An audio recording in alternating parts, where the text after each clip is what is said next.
Assalamualaikum warahmatullahi wabarakatuh. Kembali lagi, kita akan bertemu lagi pada perkuliahan software modeling. Jadi pada pertemuan kali ini saya akan membahas mengenai use case diagram, ya. Apa itu use case diagram? Kalau kita lihat, ini adalah suatu pemodelan atau kelakuan behavior sistem yang akan dibuat. Jadi permodelan atau kelakuan sistemnya ini seperti apa yang akan kita buat. Kemudian juga pemodelan ini fungsinya di dalam sistem. Kemudian juga pemodelan ini adalah siapa saja yang menggunakan sistem. Siapa saja yang menggunakan sistem, ya banyak ya. Kalau kita melihat juga fungsi-fungsi di dalam sistem ini apa saja. Kemudian model siapa saja yang menggunakan sistemnya. Nah, fungsi use case diagram ini yang pertama ini menggambarkan perilaku fungsional sistem dari user. Jadi perilakunya secara fungsional sistem user ini seperti apa, kemudian interaksi antar aktor dan sistemnya seperti apa. Who can do what, nah, ini adalah salah satu jantung dari UML ya. Kemudian kapan use case akan digunakan, ini adalah analisis kebutuhan dalam versi sederhana, tidak semua orang paham bahasa teknis ya. Jadi sebelum implementasi dirancang ini harus lebih detail. Jadi kadang kalau kita lihat ini orang ini tidak paham dengan project apa yang akan dibuat dan bentuknya ini seperti apa. Makanya kemarin juga saya sempat melihat pada mata kuliah yang sudah digabungkan dengan software modeling, ada alur yang tidak jelas ya. Mungkin juga salah satunya di use case ini alurnya tidak jelas. Kenapa harus jelas? Karena ini salah satu kebutuhan akan sistem. Misalkan tadi kalau di activity diagram ini ada swim lane, ada 3 aktor atau 4 aktor dalam pembuat pendaftaran registrasi akademik, maka otomatis di sini aktor itu juga akan dipecah kembali untuk masing-masing lebih jelas. Jadi seperti apa yang akan dilakukan. Kemudian elemennya, ini ada use case, aktor,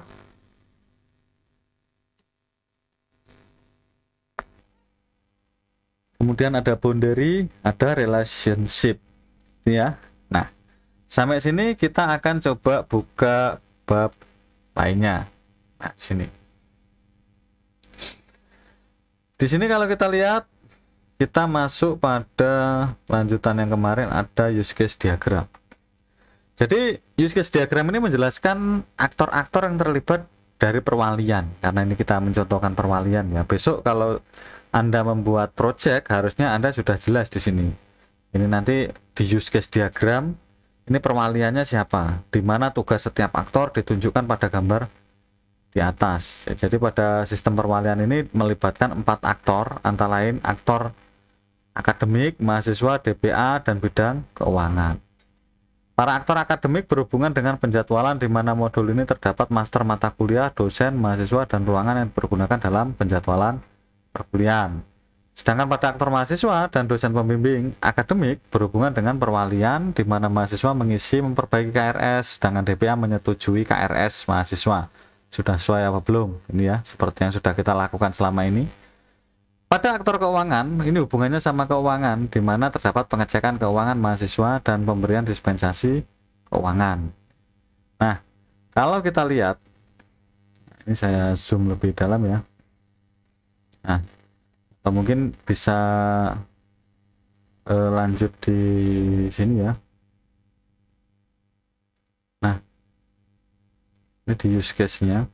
Nah, di use case ini sama. Anda bisa membuat use case di Visio ini menggunakan more, software design, kemudian software, kemudian bisa dipilih UML kelasnya ya. UML use case-nya maksud saya. Ini aktor ya, jadi aktor ini bisa dibolak-balik ya sebenarnya ya. Dia aktornya ini mau dikasih warna apa tidak, ini terserah ini. Nah, kasih warna hijau supaya beda. Nah, akademik ini memiliki fungsi, dia itu apa tadi, penjadwalan ya. Kemudian di penjadwalan ini ada master kuliah, ada master dosen, ada bukan master dosen ya, satunya tadi apa, master mahasiswa. Nah, ini harusnya ini master mahasiswa ini.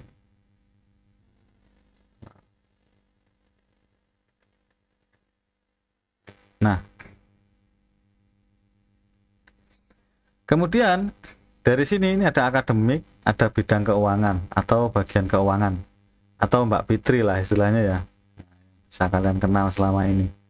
Kemudian juga ini ada perbaikan KRS, perwalian. Ini dilakukan oleh siapa ini? Nah, ini harusnya perwalian ini perbaikan KRS, ini dilakukan oleh dosen wali ya.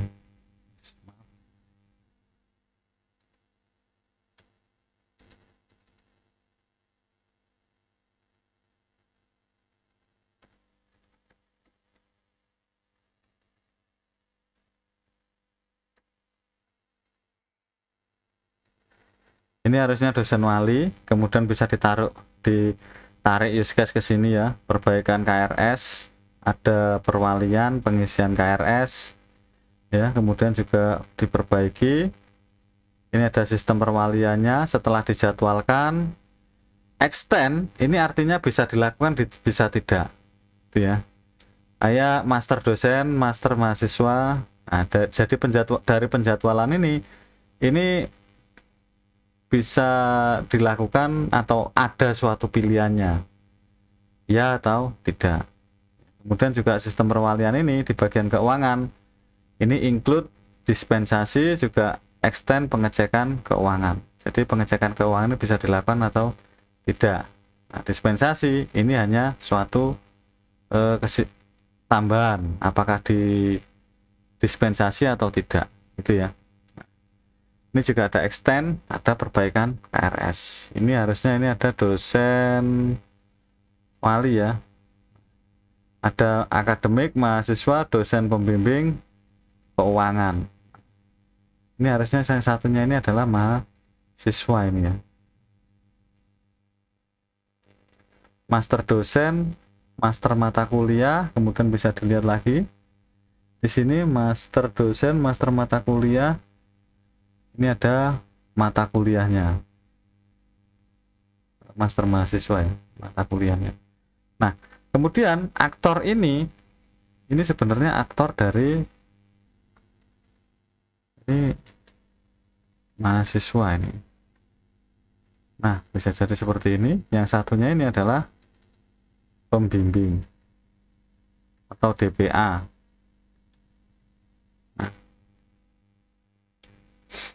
Ya. Nah, dari sini mahasiswa melakukan perwalian. Ini ada pengisian KRS, kemudian ada perbaikan KRS. Nah, ini kira-kira ada yang kurang nggak? Perbaikan KRS, pengisian KRS, ini juga sama ya. Kemudian include sistem perwalian, dispensasi, include pengecekan extend. Nah, kemudian kita coba lagi masuk ke halaman ini ya. Nah, boundary tadi, fungsi boundary ini adalah melingkari keseluruhan aktor, gitu ya.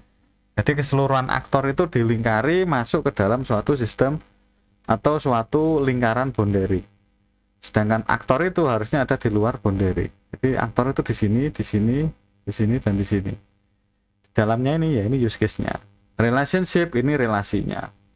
Kalau kita lihat elemen use case-nya, ini ada aksi, fungsi, layanan, kelakuan sistem, menggambarkan aksi yang terdapat pada sistem, penamaan unik, umumnya berupa kata eja. Ini admin, entitas eksternal yang terlibat dalam sistem, ada user, sistem lain, proses. Kemudian penamaan unik, umumnya berupa kata benda. Nah, ini boundary-nya ya, boundary sistem. Batas antar aktor dengan sistem. Semua use case ada di dalam boundary. Untuk elemen relationnya, hubungan antar entitas terkait. Hubungan antar entitas. Jadi entitasnya ini terkait nggak dengan entitasnya? Misalkan entitas akademik sama mahasiswa terkait nggak? Kalau ini masih dalam satu data, harusnya ini terkait. Ya. Kemudian juga ada jenis asosiasi, ada generalisasi. Ada include, ada extend. Include ini wajib dilakukan. Jadi include ini sebenarnya wajib dilakukan. Kalau tidak dilakukan berarti dia tidak bisa masuk pada proses. Kalau extend tidak wajib. Kemudian juga ada relasi umum, interaksi aktor use case utama, aktor melakukan use case. Contoh passenger melakukan individual check-in. Kemudian juga ada generalisasi, turbid, passenger, minor passenger. Ini kalau ini pakai bahasa Inggris ya contohnya. Tadi saya mencontohkan menggunakan siakatnya akademik. Di hubungan khusus umum, arah panah mengarah ke yang umum.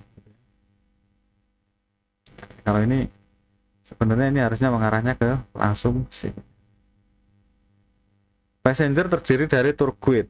Kita lihat passenger ini adalah terdiri dari turguid, passenger with special needs and minor passenger. Jadi keseluruhan ini turguid, minor passenger ini masuk pada satu aktor yang dinamakan passenger.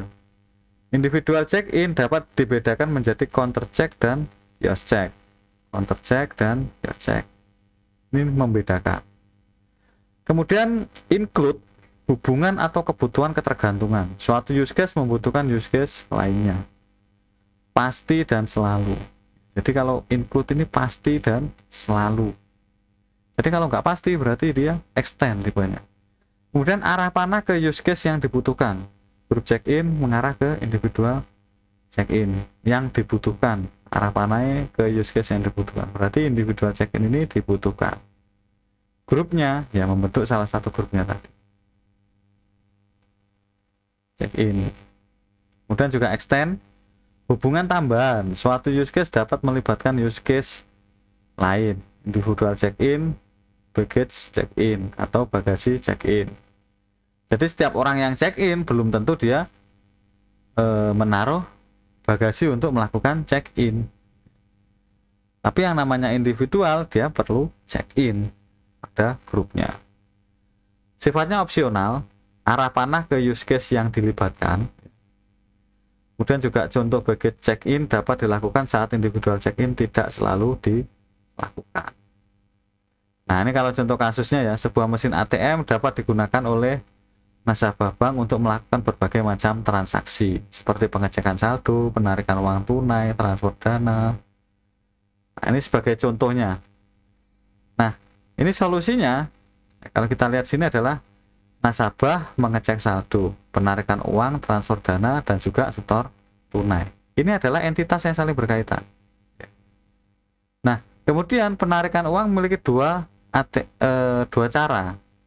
Penarikan dari rekening tabungan biasa atau rekening giro, rekening tabungan maupun rekening giro. Jadi seluruhnya kegiatan transaksi dalam ATM sifatnya aman karena diharuskan masukkan PIN atau ATM sebagai validasi.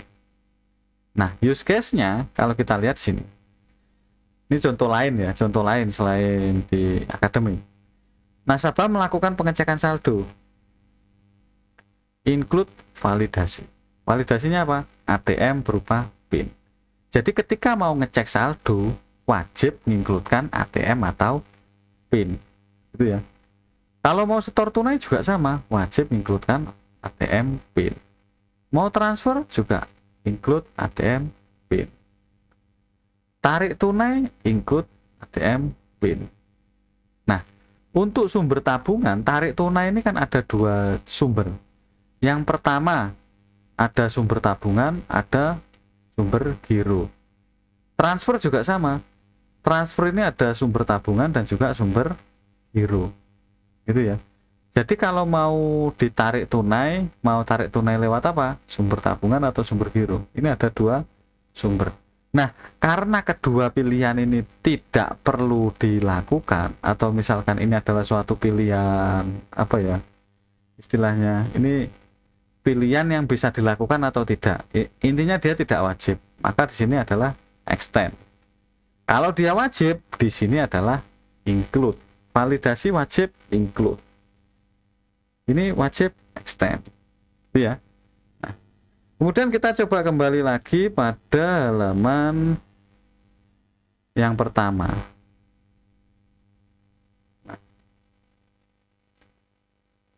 Nah, ini ada master mata kuliah bidang keuangan DPA mahasiswa.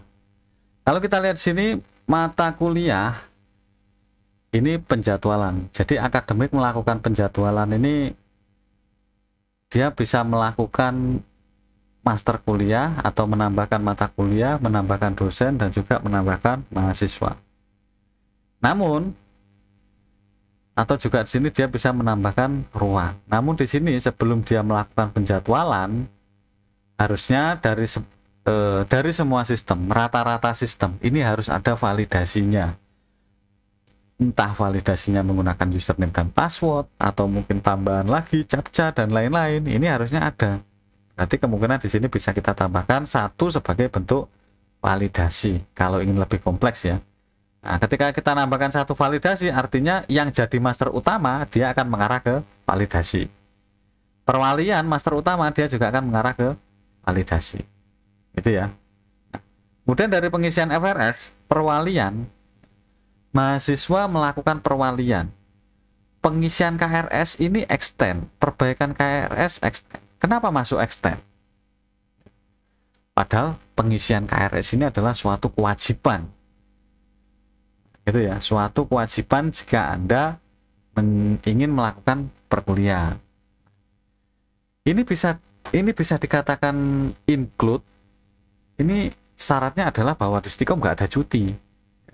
Karena di Stikom ini ada cuti, atau istilahnya bahwa mahasiswa bisa jadi dia tidak mengambil FRS atau mengisi FRS. Berarti ini dia posisinya adalah extend. Ini juga extend. Ya, jadi ketika ada kata cuti, maka otomatis di sini ada extend. Tapi kalau di sini nggak ada kata cuti, maka otomatis ini harusnya adalah include. Minimal pengisian KRS ini adalah nantinya include ke sistem perwalian. Jadi dia bisa mengikuti perkuliahan asalkan dia sudah mengisi KRS. Bukan hanya di situ, dia mungkin juga include ke persetujuan FRS, bisa ke persetujuan DPA, dan juga persetujuan keuangan. Ya. Ini include, dispensasi keuangan include, pengecekan keuangan ini bisa dilakukan, bisa tidak. Tapi harusnya kalau ini pengecekan ini sifatnya harus atau selalu dicek, maka otomatis ini harusnya juga include. Gitu ya. Bisa dipahami ya. Nah, jadi ini adalah use case. Harapannya adalah Anda sudah sampai pada tahapan use case diagram. Jadi Anda nanti bisa menjelaskan dan mempresentasikan sampai mana tahapan Anda mengerjakan tugas proyek Anda. Terima kasih untuk waktunya. Maaf kalau ada hal yang kurang berkenan. Saya tutup. Assalamualaikum warahmatullahi wabarakatuh.